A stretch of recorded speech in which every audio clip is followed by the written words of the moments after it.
How you going, Coach? Because we didn't think it could happen again, but it looks like it has happened again. We've had a bad run, yep, but that's that's just the game. Unfortunately, it's been a couple of years, so yeah, we've got to stay as resilient as we can. But yeah, we've copped a few more. So question mark over Hearn and Long, would that be right? Yeah, there's a few guys that that will lose again, but the main selection will come out tomorrow, is it? Yeah, so we're still working through the injuries. It's just 3 weeks in a row we've sort of copped 4 or 5 a week, so we've gone from being really healthy to struggling a little bit. So yeah, the squad, we're testing the bottom end of the list, so to speak. So, but that's just the way it is, and we'll keep moving forward. Have you got enough players? Do you have to go back to the AFL and get? I don't think you can. I think we're pretty close to naming a NGA boys in our squad, which is not ideal because they're not quite ready for waffle, let alone AFL. So we'll go through that in the next 24 hours. Any chance you could postpone your waffle? No, look, I haven't had any discussions about that. It's really disappointing, obviously, for the Waffle Eagles that we can't help out, because if you're not in our list, you're an amateur, and they're meant to be topping up our team, not filling it. So yeah, that's the ripple effect, isn't it? And what we got in the weekend is disappointing from a waffle point of view in particular. We don't like that, but unfortunately that's just the way it is. The collision v soft tissue, I mean, it feels a bit different this year, but is that something you're constantly reviewing, your processes with the soft tissue? Yeah, it's collision based is the majority, especially the long term stuff. You always get a few soft tissues. Dealing with that Fremantle game, no rotations in the back half. Some younger players, some older players. Not making any excuses though. We sort of know it's part of the game, but we've just seemed to cop a bad whack in some of the things like the Dom Sheed, getting a knock at training, and young Harry hurting his wrist last week. Stuff like that, just knocking a ball over the boundary line and he's out for 4 weeks. Just things like that become a challenge, because it's more luck, those things, when it's collision injuries as well. So, and then the soft tissues we need to keep working on and making sure we're as healthy as we can. So I think there was 16 on your injury list. Is there a couple of others that Maybe you're also concerned about that won't play this week? Maybe, yeah. But that's, like I said earlier, it doesn't matter. We've got a side that we think can compete, and I thought for periods last week, we had a good go. So obviously we need to get better in that second quarter. But the second half, the guys are fit, the guys are available, are ready to go. So Bailey Williams struggling, or is a test for a hamstring. If he doesn't play, you've got Jamison coming off a layoff, an injury layoff, and you've got Harry Barnett. Are they your only 2 options that's in the 3 options you've just named. That's plenty. That's all we need. But if Bailey's out, you've only got the 2. Yeah, well, that's all right, isn't it? What number are you down to? Is it 24, do you reckon? Or what we? I haven't done that. I actually don't know. Yeah, we've got to get through today and work on how the squad looks, but it's around that mark.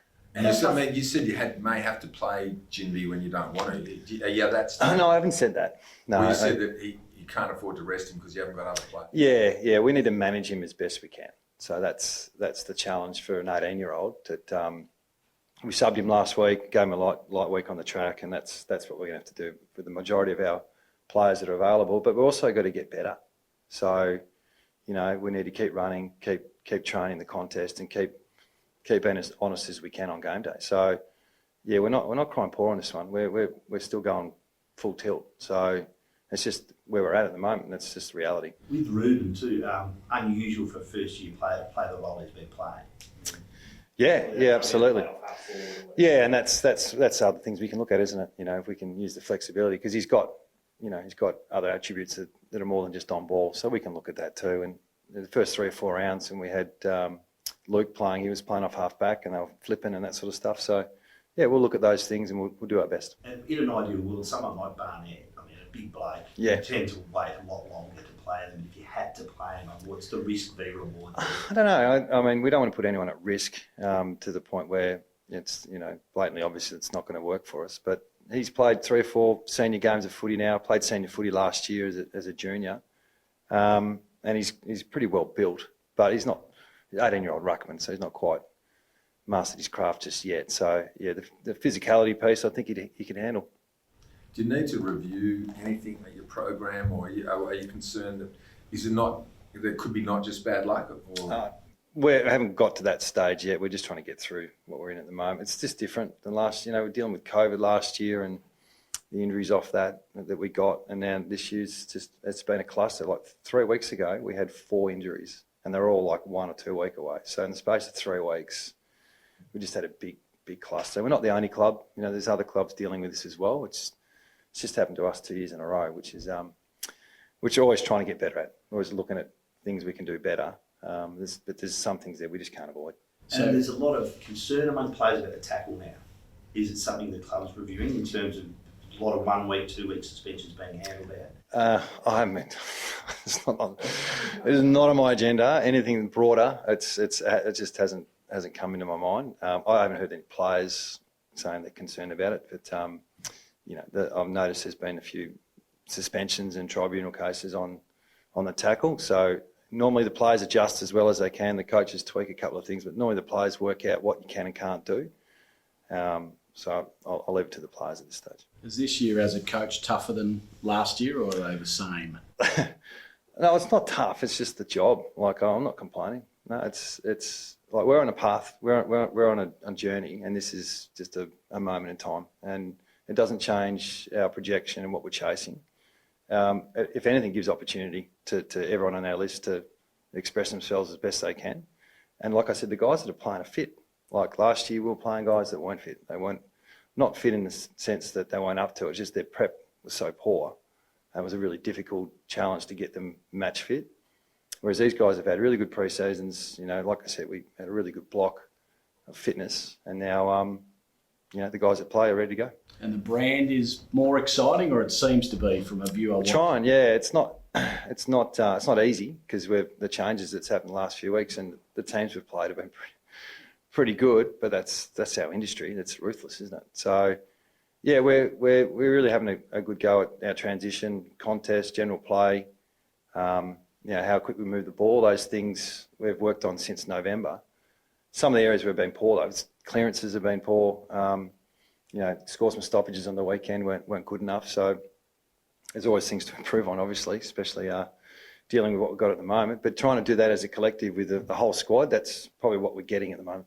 So Yo's injury, does that worry you going forward, or is it different from what it was before?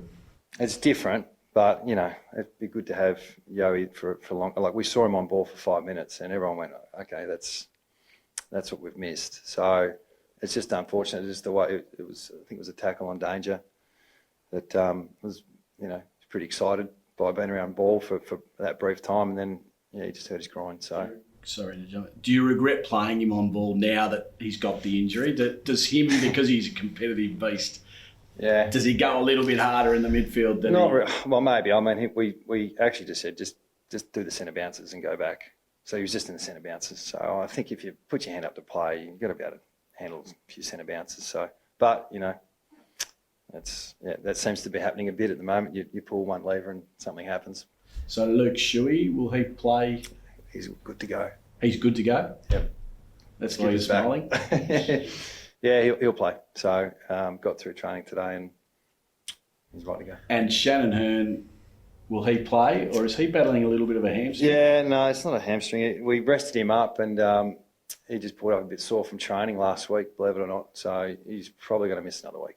Will Luke's role change at all, make more time in the midfield, given where you're at? I haven't worked that out yet. We've got match committee this afternoon, but he's in the side and he sort of flipped between two last early in the year. So we'll probably look to do a bit more of that. Like we did, he was getting a really good touch before he got injured. So that's probably where we'll start. The challenge in Port? Yeah, well, last couple of weeks they've showed some real resilience. I think they're pretty healthy and, they've got a lot of confidence and they're playing at home. So, yeah, it's going to be a real challenge for us to back up 2 travels and a 6-day break. But we're used to the adversity, so we're looking forward to it. Was there any thought about staying there this week? No, not really. I know Freo did, but, yeah, no, we thought we'd sleep in our own bed and, do our rehab here. And the flight it's not that bad. And we get a charter flight this week. So all those things we thought we'd stay home. How do you go about, keeping the available players, focused on the job at hand? Because having all these injuries, happening to their teammates, it would be a bit of a distraction, wouldn't it? Well, they're getting a game, so they're pretty happy. That's a leadership challenge, I suppose, as a club. Like like I said earlier, we're not complaining about the situation and we're not blaming anything. We're just getting on with it and trying to stay resilient. That's as good as we can do and try and play as good a footy as we can. So, and the guys are aware of that, and we're chasing wins. Yeah, we don't think we're miles off with the way we're playing. So we've just let ourselves down for a quarter here and quarter there, but we've been largely competitive for most of the year. With just not a lot of reward on the scoreboard. So that's our challenge. So I guess you're not putting as much time into the opposition. You wouldn't be worrying about Junior Rioli and stuff like that, would you? I'm always worried about Junior Rioli. No, we do. That's normal oppo for us. Yeah, probably 85% of what you do is your own brand, own system, and obviously we've had a few more selection issues with the availability, but you still do your prep. So no, nothing changes there. And I've got a vested interest here. So we've got no dramas with the facilities here or the grounds or anything, have we? No, I don't think so. I mean, we had a really, really strong and hard review at the end of last season about what we're going to chase, and up until 3 weeks ago, we were really happy with the health of the list, the pre-season we had, the fitness. I think we all saw the way the guys turned up and how they attacked the pre-season. So it's literally the last 3 weeks, and that's footy. So we'll work through. We're obviously not happy about it, so we'll look at everything. But at the moment, we're just trying to get on with footy. Have you had to change your training schedule to bring, ramp up the NGA guys more and rest others at all? 6-day break, it's always a bit lower. But no, I think we're going to keep moving forward. Otherwise, you lose conditioning, you lose your match fitness, and then you just rock it up and play. And so we need to keep attacking the season. Did you say you might have to include the NGA boys in your squad this week? Maybe. Maybe. So is that Tyrell Dewar or is he on the? Yeah. Because he kicked a goal on the weekend and he's very, very young, isn't he? Yeah, he's young. Yeah. He's young, so he's still learning the trade, but that's okay. Can you take anything out of that? Oh my God. I'll call it a slab. Slab? Yeah. Okay. Yeah. That's on you then. Can you take anything out of that practice match against Port Adelaide back in the pre-season, or has too much sort of changed? A little bit's changed since then, but that was probably the first sign of a bit of resilience in the group and a bit of a change in what we've been doing. So I think we had a few guys missing though. I don't think Darling or Allen played for us, and Dixon didn't play for us. So pre-season game, first one. So I doubt Port will be reflecting on that game, albeit I think they dominated inside 50s and we found a way to win. But yeah, I don't think they'll look that far back. And I don't think we will either.